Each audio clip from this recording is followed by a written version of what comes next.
qu'ils comprennent aussi que si effectivement le Togo étant un pays membre de la CEDEAO, s'il y a des textes qui interdisent par exemple que Damiba soit extradé, mais il y a aussi des textes qui enjoignent à Damiba d'observer le terme c'est quoi, le devoir de réserve en étant au Togo. Damiba a-t-il respecté le devoir de réserve, qui sont également des textes sur lesquels les États s'appuient pour accorder le droit d'exil, le droit de réfugié, ainsi de suite à certains pays.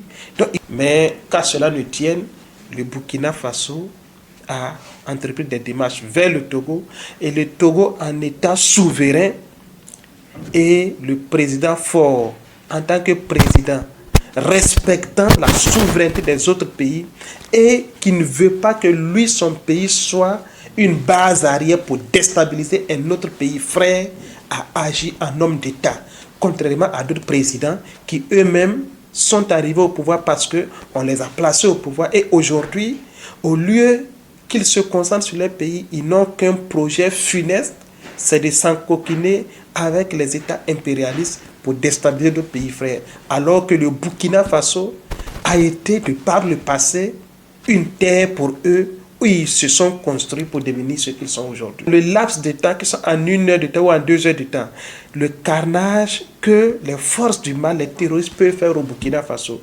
Mais on veut le pouvoir, mais ne cherchons pas le pouvoir de façon aveuglée, parce que là également, ça frise véritablement un caractère assez diabolique, et ça, on ne pouvait pas l'accepter.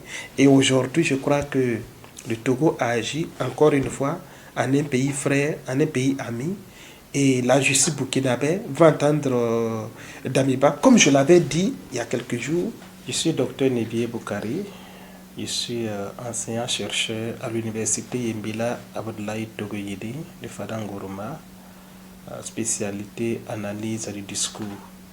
Et je suis le président de l'Observatoire de production et d'analyse du discours, en abrégé OPAD. Par ailleurs, secrétaire général du Rassemblement des intelligences pour la souveraineté de l'Afrique, RISA. Mais ici, je vous accueille en tant que directeur du Conseil à l'orientation universitaire, au niveau de la direction générale du Conseil à l'orientation universitaire et des bourses.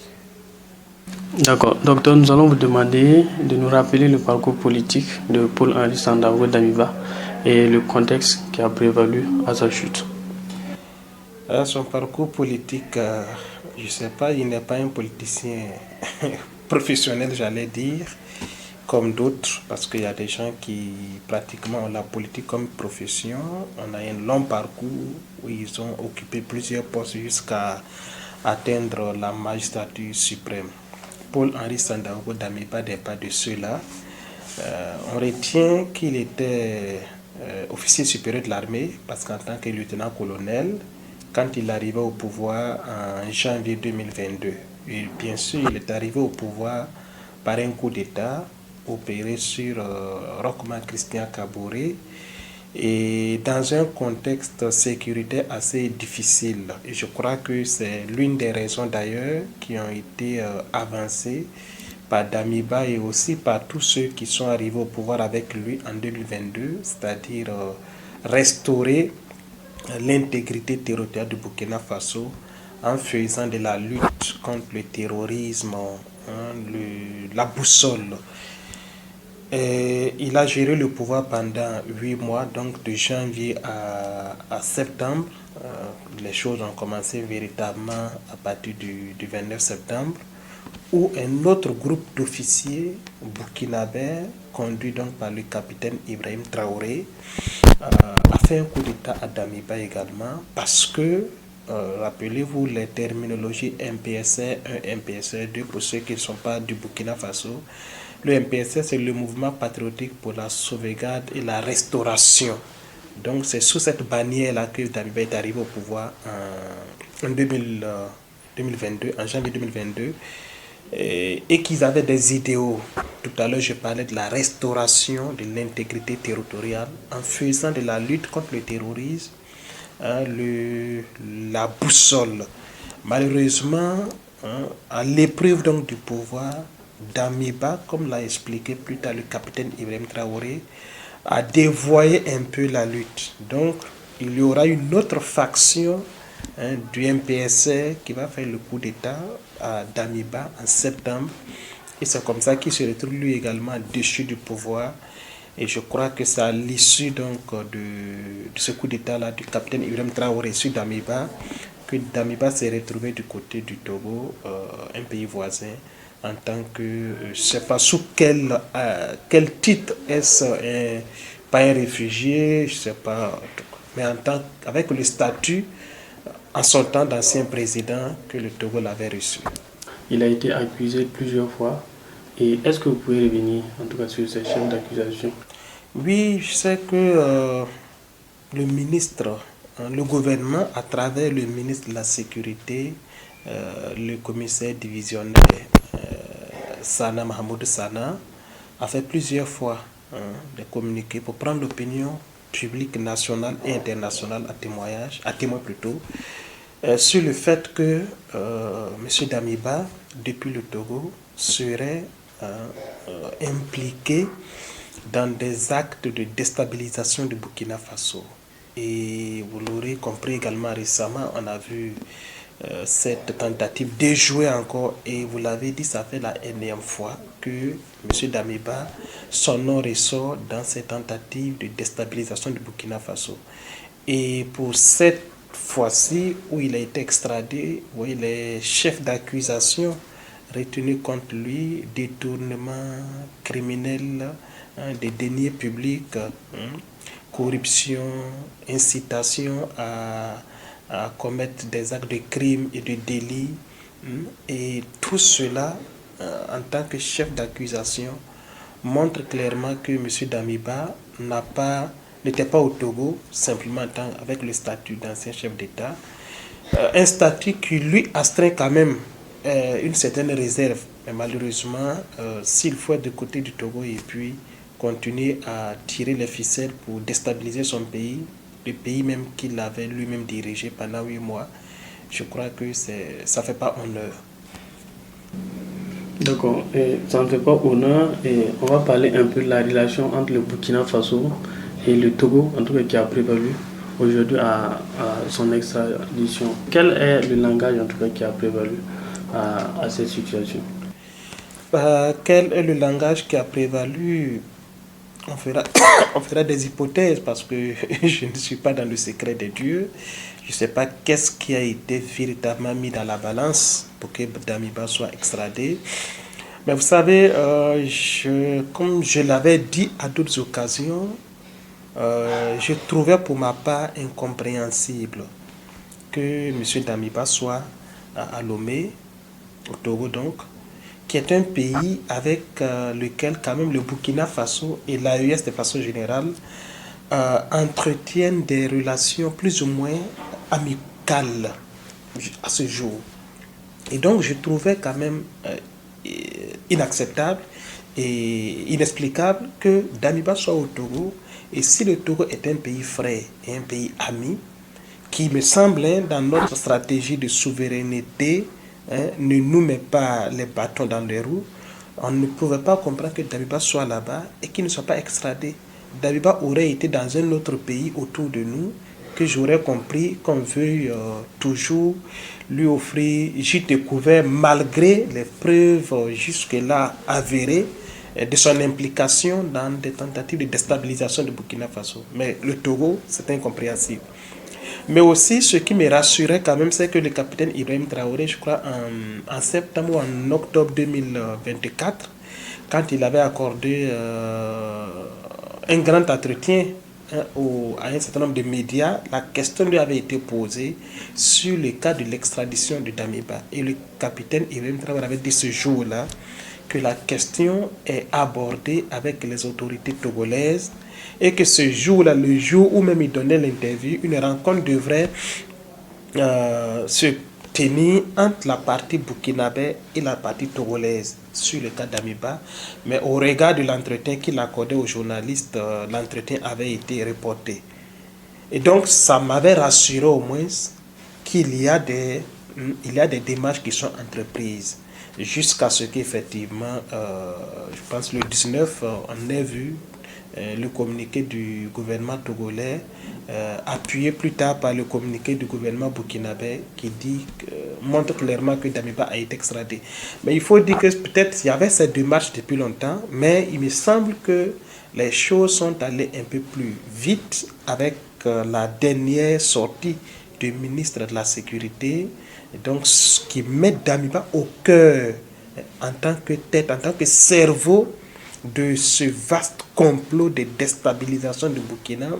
Et on a vu les témoignages qui sont faits par ceux qui ont été pris la main dans le sac, et tous ces faisceaux d'indices renvoient à une seule personne, Damiba. Parce que quand vous lisez le communiqué, il est clairement dit là-dedans que la demande d'extradition de Damiba par le Burkina Faso a été soumise par le Burkina Faso le 12 janvier 2026. Et effectivement, le 19, Damiba a été extradé.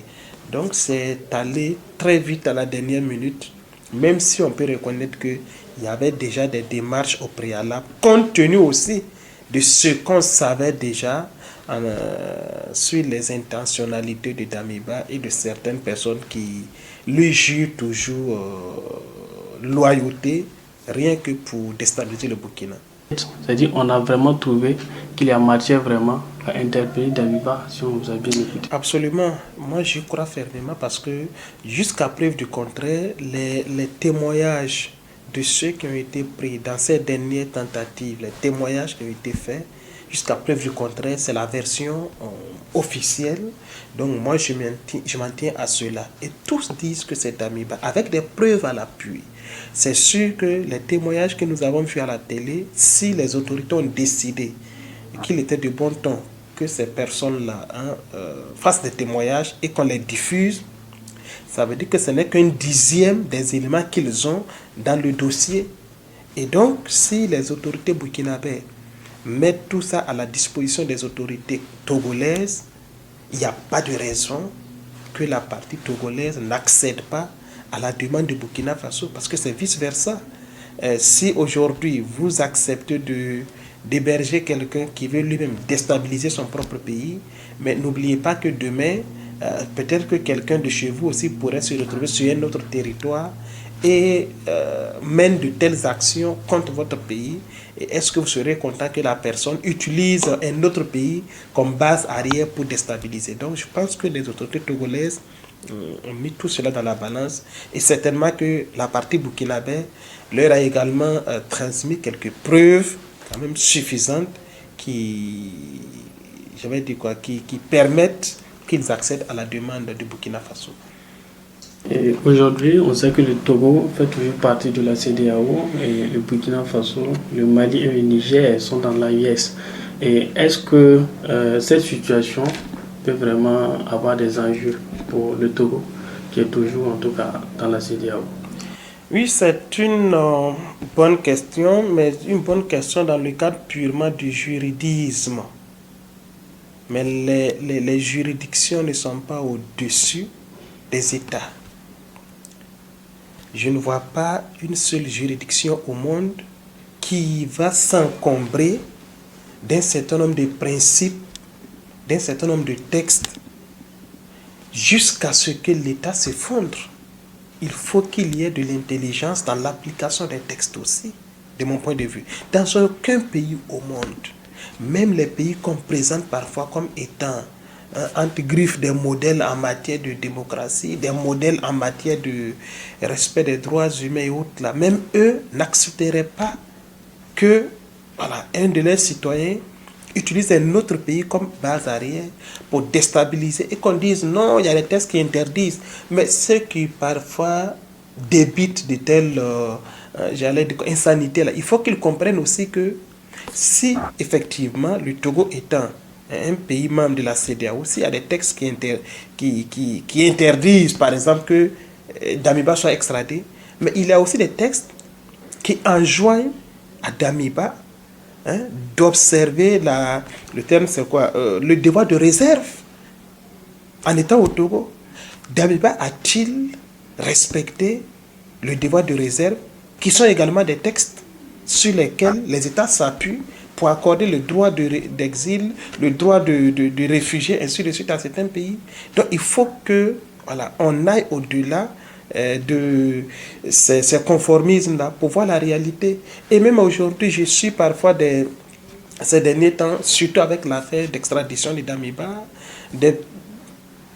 comme on peut les appeler, des gens qui sont dans des pays voisins, qui s'excitent dans tous les sens, et notamment de la Côte d'Ivoire. Il faut nommer les pays comme ça. Et on voit des chroniqueurs en Côte d'Ivoire, des gens peut-être payés pour venir sur les plateaux pour débiter des insanités sous le pseudonyme de titre fallacieux de analyste politique, journaliste. Mais c'est n'importe quoi, permettez-moi le terme.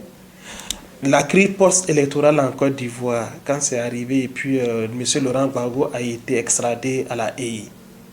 Enfin, oui, envoyé à la Haye. Les caciques du pouvoir Gbagbo qui s'étaient retrouvés, au Ghana, Bilo Goudé Charles par exemple, Lida Kwasi Moïse qui s'était retrouvé au Togo, et bien d'autres, ils ont été extradés en Côte d'Ivoire. Mais ils sont dans la CEDEAO, les mêmes textes existaient, non?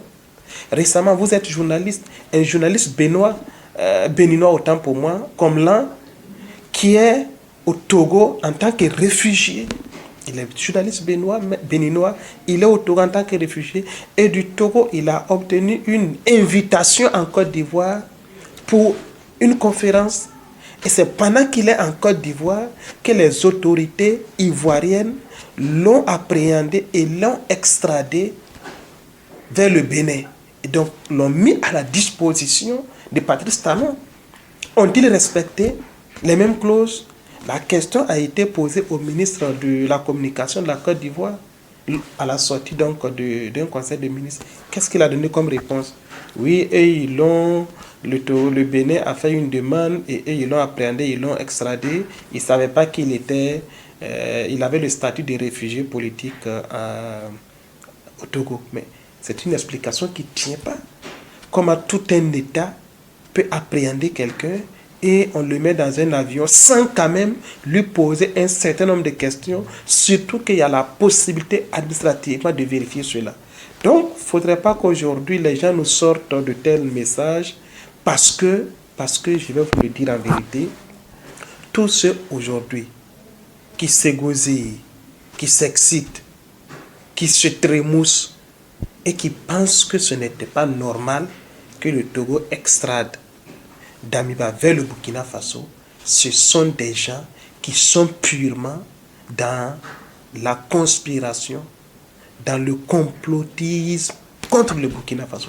Il n'y a pas plus. Vous n'avez qu'à regarder leur profil, que ce soit des Burkinabés qui ne sont plus au Burkina Faso aujourd'hui, qui sont en rupture de ban avec la nation, ou que ce soit des non-Burkinabés, mais des gens de pays voisins, tous. Leur seule volonté, c'est de voir le pouvoir burkinabé s'écrouler. Et pour eux, Damiba était comme celui-là sur qui ils pouvaient s'appuyer encore pour actionner un certain nombre de leviers pour pouvoir arriver à leur fin. Donc aujourd'hui, que le plan de Damiba ait été déjoué, que Damiba lui-même, qui est le champion aujourd'hui, ait été extradé au Burkina Faso, bien sûr que ça tremble, comme dit Didier Arafat, ça tremble dans leur... Et ils savent que non seulement Damiba va parler, mais aussi les portables de Damiba vont parler. Donc c'est tout cela qui les met plutôt dans cette frayeur-là. Mais qu'à cela ne tienne, le Burkina Faso a entrepris des démarches vers le Togo. Et le Togo, en état souverain, et le président fort, en tant que président, respectant la souveraineté des autres pays et qui ne veut pas que lui, son pays, soit une base arrière pour déstabiliser un autre pays frère, a agi en homme d'État, contrairement à d'autres présidents qui eux-mêmes sont arrivés au pouvoir parce qu'on les a placés au pouvoir. Et aujourd'hui, au lieu qu'ils se concentrent sur les pays, ils n'ont qu'un projet funeste, c'est de s'encoquiner avec les États impérialistes pour déstabiliser d'autres pays frères. Alors que le Burkina Faso a été, de par le passé, une terre pour eux où ils se sont construits pour devenir ce qu'ils sont aujourd'hui. Et en termes d'interprétation, je dirais que il ne faudrait pas voir ça en une procédure juridique normale, mais une question plutôt de souveraineté envers de l'État et de sécurité nationale. Oui, je ne saurais exactement répondre à la question parce que, franchement, je ne suis pas juriste, il faut le dire, et je n'ai pas eu l'occasion aussi de chercher véritablement pour voir quels sont les textes qui régissent les différents États en la matière. Mais ce que vous appelez, vous savez, tout est possible en politique. Le capitaine Ibrahim Traoré l'a dit une fois lors de ses sorties publiques. Les relations entre les États sont toujours au-dessus des relations entre les individus. Un individu ne pourra jamais imposer sa volonté aux relations, ou faire, je vais dire quoi, changer le cours des relations entre les États. Et c'est pourquoi d'ailleurs, quand Damiba a été extradé, j'avais eu l'occasion de le dire quelque part, c'est un message qu'on envoie à tous ceux-là qui pensent être très bien cachés dans des pays voisins ou dans des pays lointains, pour tirer à boulet rouge sur les pays et pour être en intelligence avec les forces du mal pour déstabiliser les pays, parce que tôt ou tard, ils feront face à la justice de leur pays et ce n'est qu'une question de temps. Et on ne peut pas accepter. Regardez par exemple les témoignages qui ont été faits par les co-complices de Damiba. Sur cette histoire, comment est-ce que quelqu'un qui a géré le pouvoir d'État, même si aujourd'hui tu n'es plus au pouvoir, quand même, tu ne peux pas souhaiter que ton pays s'écroule. Voilà. Mais demander par exemple de miner des quartiers entiers à Ouagadougou pour que lorsqu'on va passer à l'acte, que personne ne puisse sortir. Mais ça veut dire quoi? Si les gens sortent, il y aura des explosions, ils vont mourir. Mais on veut tuer autant de populations pour gérer qui? Pour gouverner qui finalement?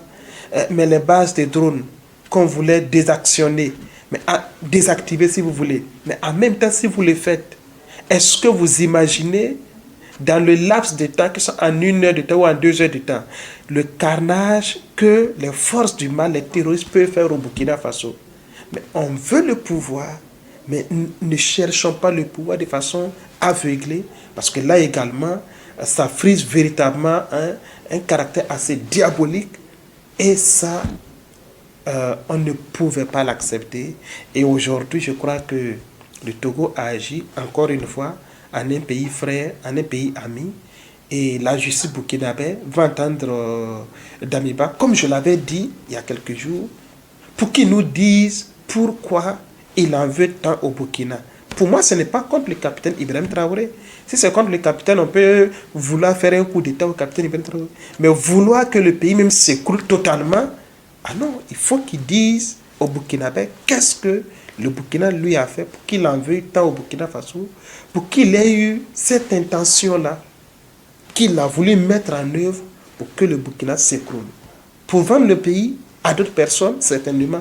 Et ça, je pense que c'est une haute trahison de sa part. Docteur, on sait que, en tout cas, dans cette tentative, il y a eu bien des civils, mais aussi des militaires. Voilà, qu'est-ce qu'il faut faire pour en tout cas restaurer l'unité au sein des forces armées nationales, en vue en tout cas d'éviter des situations pareilles à l'avenir? Oui, on ne va pas faire dans la langue de bois pour dire que dans l'armée tout est ok. Non, il y a encore, j'allais dire, quelques brebis galeuses. Malheureusement, mais quand il en existe, on ne sait pas jusqu'où ils peuvent aller. Sinon, aujourd'hui, vous conviendrez avec moi, pour ceux qui sont au Burkina, qu'il y a une certaine unité, une certaine union dans l'armée aujourd'hui qu'on n'avait pas avant.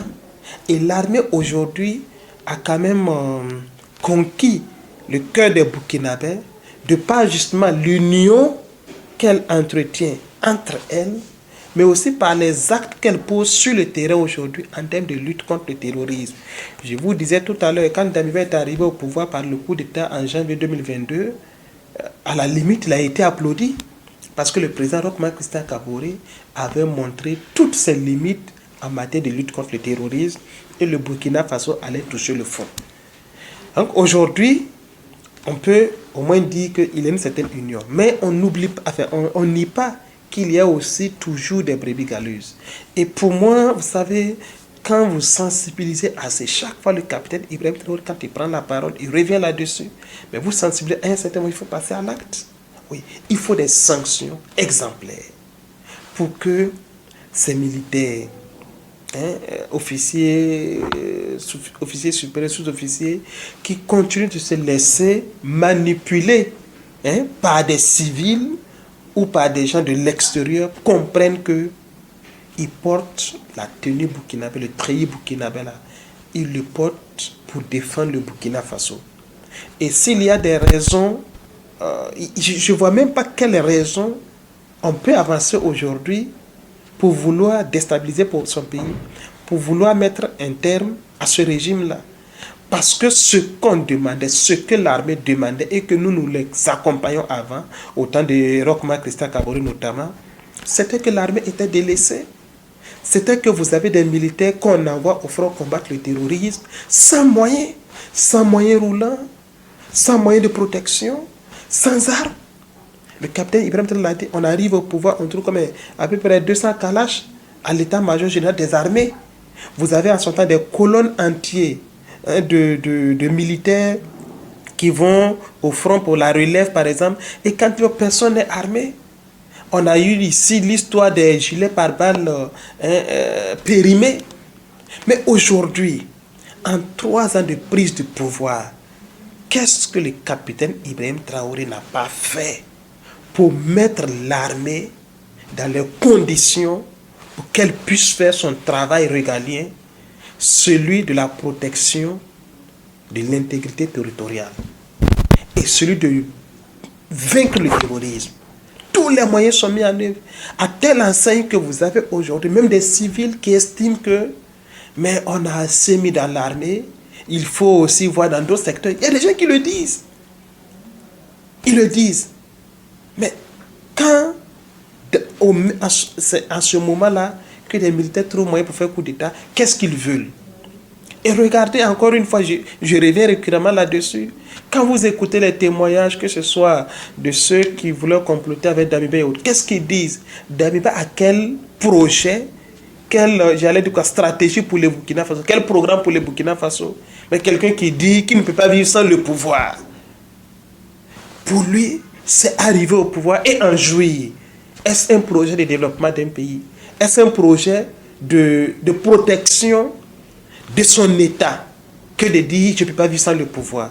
Donc aujourd'hui, oui, pour que ces tentatives-là cessent, il faut que toute la chaîne soit remontée et tous ceux qui sont impliqués, civils ou militaires, répondent fermement de leurs actes devant les juridictions compétentes.